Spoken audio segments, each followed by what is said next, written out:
सर्वांना नमस्कार। आज आपण खूप एक मारुतीरायावर छानपैकी मारुतीरायाला गूळ चण्याचा प्रसाद देण्यामागचे रहस्य काय आहे ते पाहूया। आता गूळ आणि चणे का मारुतीरायाला देतात?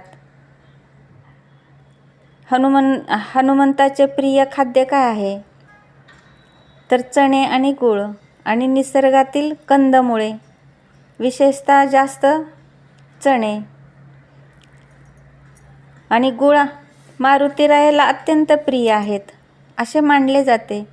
मग आपण त्यांना चणे आणि गूळ अर्पण करतो तेव्हा आपण त्यांच्या मूळ निसर्ग रूपाचा आदर करतो अशी पुराणिक श्रद्धा आहे। मग आता एक आध्यात्मिक कारण बघूया। हनुमंताला हे अफाट शक्तीचे आणि ऊर्जेचे दैवत आहेत। हनुमान कसे आहेत? अफाट शक्तीचे आणि ऊर्जेचे दैवत आहेत। मग चणे आणि गूळ दोन्ही पदार्थ शरीराला प्रचंड ताकद आणि ऊर्जा देतात।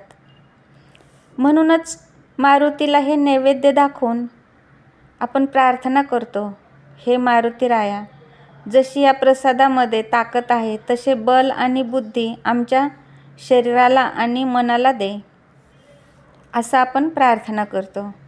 आता ज्योतिषशास्त्रानुसार एक बघूया की ह्याचं चण्याचं आणि गुळाचं काय महत्त्व आहे। तर आपण जर मारुतीरायाला चणे आणि गूळ ठेवले तर आपल्या कुंडलीतील मंगळ ग्रह असतात ते दोष दूर करण्यासाठी चणे गूळ प्रसाद म्हणून दिले जातात। मग आता ज्योतिषशास्त्रात काय सांगते तर लाल किंवा तांबूस रंगाचे चणे आणि गूळ हे मंगळ ग्रहाशी संबंधित मानले जातात। म्हणून शनिवारी किंवा मंगळवारी मारुतीला हा नैवेद्य दाखवल्याने जीवनातील संकटे दूर होतात। आता आयुर्वेदिक महत्त्व बघूया आपण। आपल्या पूर्वजांनी नैवेद्याच्या बहाण्याने आपल्या आरोग्याची काळजीच घेतली आहे। भाजलेले चणे आणि गूळ एकत्र खाल्ल्याने शरीरातील शक्तीची कमतरता दूर होते आणि प्रतिकारशक्ती वाढते आणि थकवा दूर होतो। मग देवाला नैवेद्य दाखवतो तेव्हा भक्त प्रसाद खातात तेव्हा त्यांचे आरोग्य उत्तम राहते।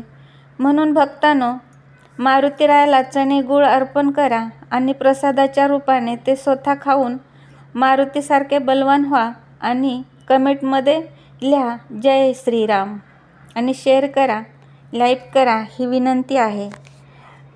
शॉर्ट व्हिडिओ पण हा टाकलेला आहे, नक्की बघा।